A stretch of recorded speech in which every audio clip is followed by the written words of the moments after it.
this kind of does still tie back into my last concern with Petras, though, is he's going against John Hickok's 3-3-5, which he has not seen and he's never going to see again in the Big Ten. It's a completely new system with lots of zones. There's random blitzers coming from all over the place. That's really hard to identify. When you have a guy that's really young and has never played against that, John Hickok has swallowed up many a better quarterback than Spencer Petras. Spencer Rattler had a bad time. Kyler Murray even struggled a little bit. Baker Mayfield had his troubles. Jalen Hurts. I mean, lots of better quarterbacks than Spencer Petras have struggled against John Hickok. And that's certainly not to say that he is incapable of moving the ball. That's not what I'm saying at all. And then they probably will get yards. Just they tighten up quite a bit in the red zone. But you have a team like that plays a totally unique defense that Spencer Petras has never seen and won't see again until next year. And that would, to me, that is a decided advantage for Iowa State from just from that particular zone of context, as far as Spencer Petras having to figure out the 3-3-5 or the 3-2-6 or whatever they decide to make it, with all these crazy edge blitzers and these really exotic blitz packages coming from everywhere. You got corner blitzes coming from different places. Let's remember that Iowa has, for years had to face Don Brown's defense at Michigan, which really sent. It's not the same, I get it, but sort of a similar. You never know where pressure is coming from. Sure, I will say this is something that is a note, and it was a text message that I got from Coach Don Patterson on, was it Tuesday of this week, and he had mentioned John Hickok. So he was head coach. Don was head coach at Western Illinois when John was head coach at Youngstown. Yep. So Don has a really strong connection to John Hickok.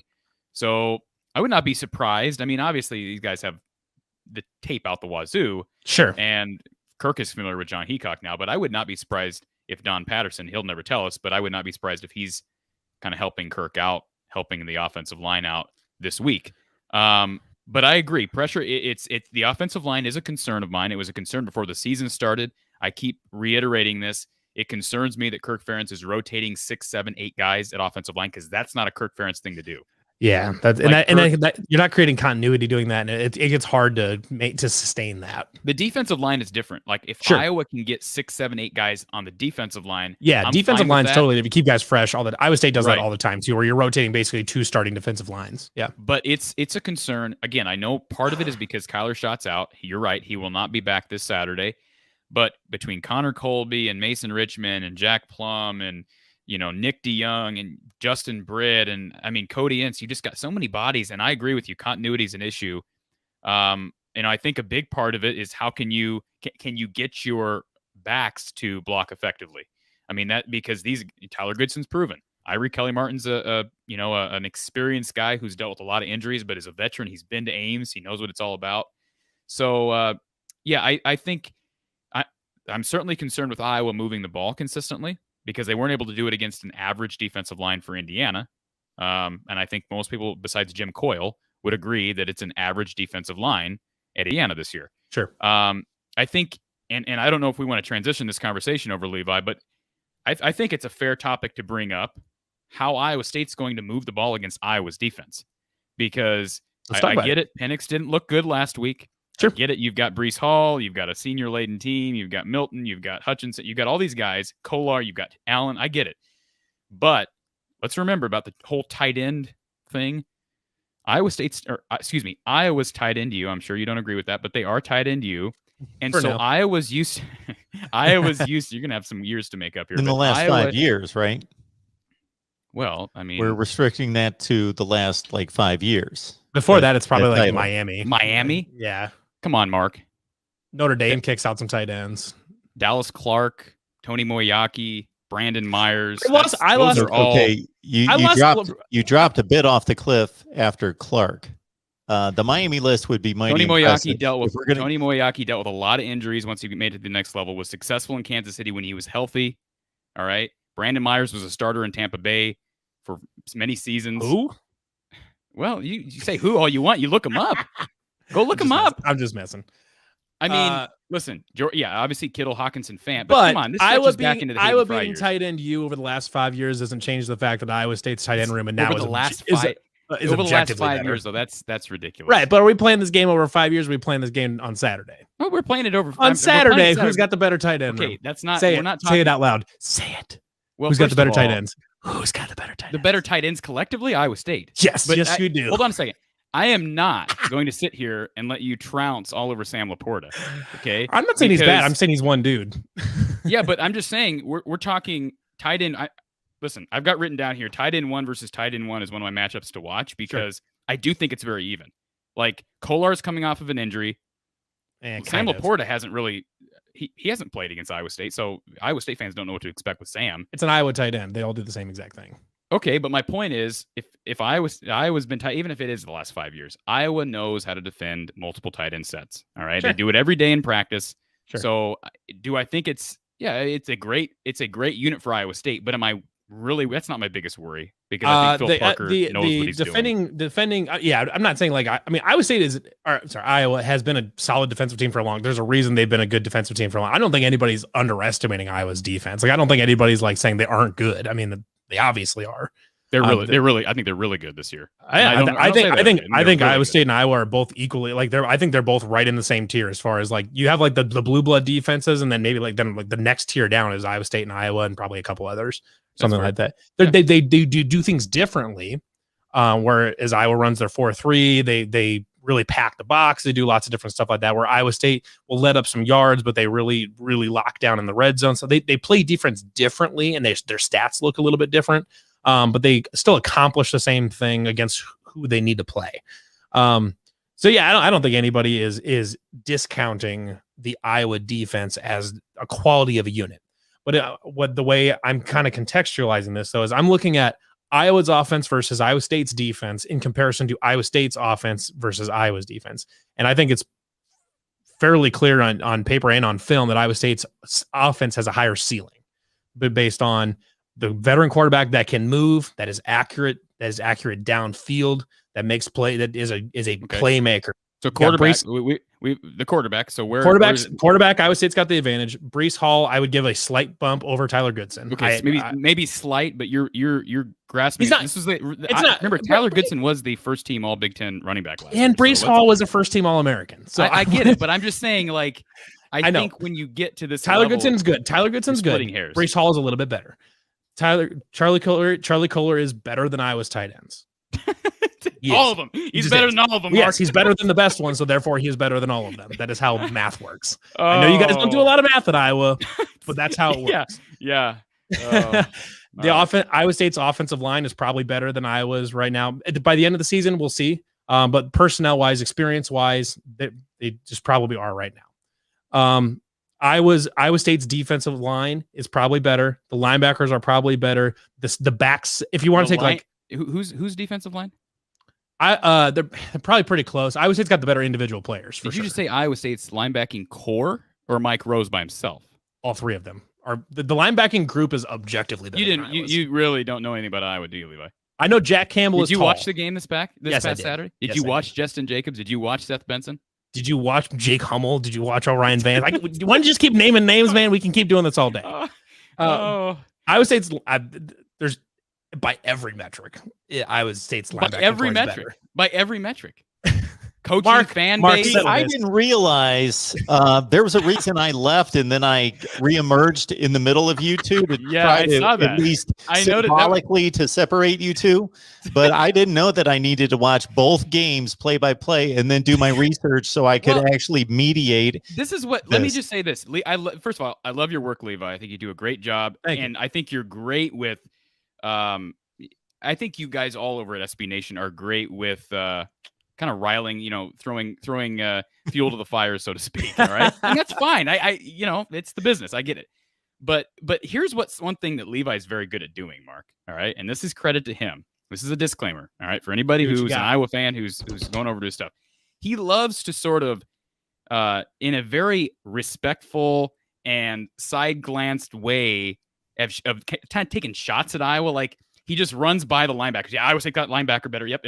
He did the same thing with the whole UNI Iowa thing earlier. We brought up that in the scheduled discussion that he had months ago with you, Mark. I'm trying to think. He did the same thing calling, what'd you call Petrus again? A broken jugs machine. Yeah, like it's just you just add these little things in there, and listen, it doesn't make me upset. It just makes me laugh. I got to throw my body shots in there, man. I got to chop away. Got chop the tree down. I think it's great for the rivalry. I do. But anyways, I will say Iowa's secondary is better. Iowa's secondary is better than Iowa State's. I would say the safeties are probably pretty close, but I would say might have the edge at safeties. But corners, Iowa's corners are definitely better than Iowa State's. 100%. Hey, we're better at something, Mark. Go ahead. Iowa State's front seven is better. Yeah, Iowa's unit back out seven of 10. There you go. You got those corners going for you, Cory. That's it. There you go. Otherwise, it's a rout. I don't know why it's a 4-point spread. It should be more like 20. But the difference here, but it's not like there's like huge gaps between. You're sounding like Jim Coyle. I don't know. Just so you know, you sound like Jim Coyle. Which of these two programs? Let me ask this question. The second question of the show. Broadview rivalry. Exactly. I will ask the question about every 3.5 hours. And I thought I was going to have to ask that question every 3.5 hours to keep the conversation going, but I see that I don't. But I actually want to get in a couple questions here, even though I'm enjoying this. Is there one of these two programs that take a little bit more pride in collecting Iowa players? Who recruits better in state? I know who I believe the answer would be, but is there a greater pride among the fan base / the program in collecting Iowa talent more so than the other? With this Iowa State coaching staff, it has evened. I would say the pride within the programs is pretty even. Now, Iowa is historically better at recruiting in state, but that's starting to shift a little bit. But as far as pride goes, I think both programs definitely take pride in getting Iowa kids on the team. I think. Yeah, but that wasn't the. I mean, listen, it wasn't the case. It wasn't the case on the Rhodes at all. No, Rhodes didn't prioritize Iowa kids at all. But Matt Campbell has been slowly getting a lot more and more Iowa kids. And Dan McCarney did okay. I don't know. Yeah. Gene Chizik was like a blip on the radar. Right? It's weird because Gene Chizik he didn't recruit in state super well, but he actually like the two recruiting classes he did put together were actually pretty good, and they were actually probably the reason that Paul Rhodes had the early success he did because he had like AJ Klein and stuff like some really really good players in his recruiting classes.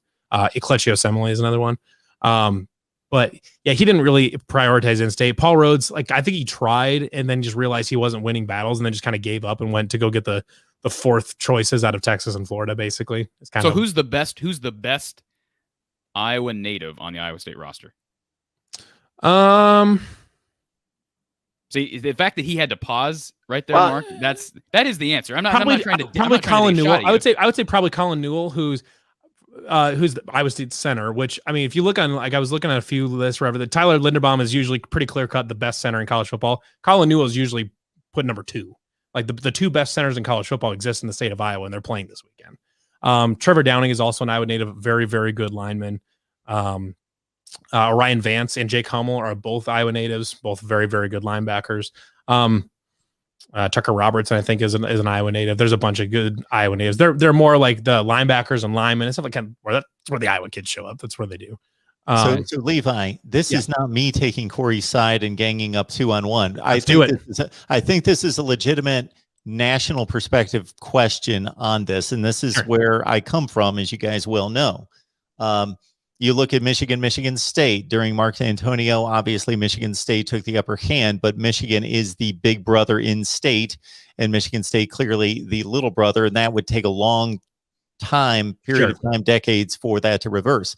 Well, the perception, which is based on reality, wins and losses, is that Iowa is a strong football program that's typically nationally ranked in the top 25 in the country, more so than not, and that Iowa State has been a 2-4 win program for most of its history, and then Matt Campbell has certainly changed things. So is there a Auburn, Alabama, Michigan State, Michigan dynamic within state inferiority complex for Iowa State?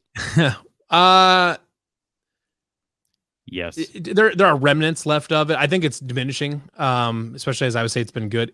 It exists. It does, and it is a carryover from when Iowa State was true. When especially it really carries over from the 90s when I was on their long win streak, like 15 wins in a row or something like that in the series. It carries over from that when Iowa State was really bad. Iowa was winning, and that's all. That is legitimately the only thing they cared about was beating Iowa. If they beat Iowa, that was good enough.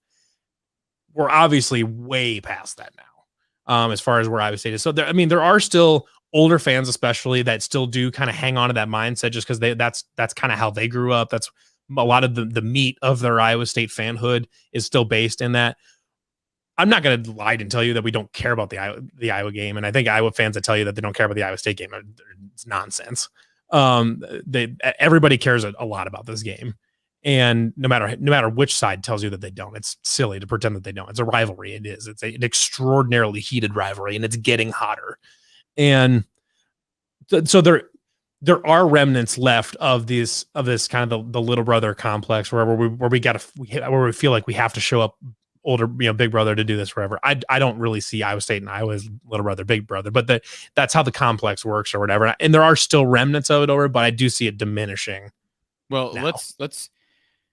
I don't mean, and it all depends on what fans you come across on social media. If you come across the right group of fans, they're going to sound like little brothers, and if you come across the right fans, they're going to sound like we're equals. So it's just. I don't want to stoke this again. I don't want to stoke the fire. I do. But let's. I know you do. Let's be honest here. You saying, well, it's ending. Is that what you said?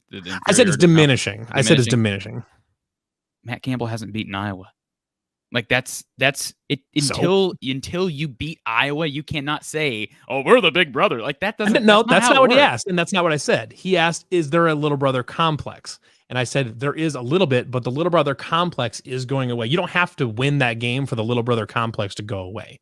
You can still see yourself as growing to be equals without actually winning the game. But he has to win. Do you agree? This is the most important game, not important rivalry game as far as a Cyhawk game in the Matt Campbell era. If he doesn't win this most important Cyhawk game, yeah, for sure. If he does not win this game, like this is a much more important. Listen, it's important to both people. Or both teams. I'm not downgrading that, but I'm just saying the pressure is fully on Iowa State. Okay, I would agree. It was on Iowa State 2 years ago. It's even more on Iowa State this year. Yeah, and it would even go a step further. You brought up the Big 12. There is a certain level that Iowa is kind of playing with house money this weekend to a certain extent. Well, yeah, but you still got to play football. And but what I'm saying is there's not necessarily as much pressure for them to win. Like if they don't win, they're like, oh, Iowa State finally got over the top, and it won't matter. And this is what I want to say to Iowa fans. Like, this is how I felt about the Iowa State game my entire life. If you lose it, it freaking sucks. Yes, it does. Okay, if you win it, like. I'm not trying to give you the big brother crap here, but if as an Iowa fan, typically, if you win the Iowa State game, not this year, but typically, you're just like, okay, we got past that one. Let's just move on. Like I'm not usually celebrating in the streets. Like I'm not streaking through the neighborhood. That even like happen. Even when we won it in 2014 on that last second field goal, and we were bad. We were bad back then or whatever. Like we were happy that day, and you're like, oh, that's cool that we beat Iowa. I mean, even back then though, you still move on after that. I mean, it's not like you're like celebrating and having parades for weeks. And I mean, that's not even Iowa State does that. I mean, you're still just moving on to the next week because Iowa State's got a really important Big 12 schedule to write it. We go. Yeah. Well, we have 1 week and we have a vacation to Las Vegas here next week, but after that we got Big 12. So I mean, that's a trap game, by the way. That UNLV, big time. UNLV is mega trash. We're not even. But going to Vegas right after, it's gonna be that crowd's gonna be 80% Cyclones at least. It's gonna be a home game. Here's what I'll say: Campbell's got to win this year. Pressure's on Iowa State. What if he doesn't? Like if he doesn't win, then what? Like to me, I mean, Iowa State. Let's remind everybody, for anybody that doesn't know, Iowa State hasn't won this game since the game you just brought up, 2014. That's a long time, bro. Sure. That's a long time. Like, and it'll be one more year going to next year. I know, but I'm just saying, at some point, we're talking about Campbell. Go ahead, Mark. You have something to say. It's huge. It is huge, and to dispel the big brother dynamic, you do have to start winning games. You don't need to win half of them, but you need to win close to half of them, and they have not done that. But there are bigger aspirations for Iowa State. So if they lose this game, they go into Big 12 play, they get themselves into the conference championship game again and win the Big 12, then it's a tremendous historic season. If Iowa State wins the Big 12 at, whatever, 10-2, 11-1, the Iowa game, like if they lose to Iowa, it doesn't matter. I mean, it might keep you out of the playoff, but like, I mean, it doesn't matter. I mean, I've already conceded the fact that it doesn't that matter for bragging rights. It still does. Bragging. I mean, bragging rights last for a week or two, and then you talk about it again in a year, and that's really. But you just done saying it doesn't matter. It might keep us out of the playoff, but it doesn't matter. Like the playoff, isn't that what we're playing for? The difference here is that I'm already conceding the fact that Iowa State basically has to be an undefeated conference champion to get in, because it's Iowa State and it's not a brand. That's because that's how this works. Wow. I would say is at a built-in disadvantage for getting into the playoffs. You won't get like they can't get a benefit of the doubt like Oklahoma. They can't. They just can't. I've lost some respect for this rivalry if that statement is accurate about it lasting only for a couple of weeks. I come from a place as an Ohio State fan. Sure. Oh, I'm still gonna I would still like absolutely dish it out to my Iowa fan coworkers till the end of eternity. But it's not. The bragging rights do exist between people and stuff like that, but as far as like talking about it on Twitter and stuff like that, when we're in the middle of the Big 12 season and they're in the middle of their Big 10 season, you're not going to see as much of that heat like just on social media during the season. Interpersonal between people, like between coworkers and family members, absolutely. But it just doesn't. I don't think it will bleed as much onto social media.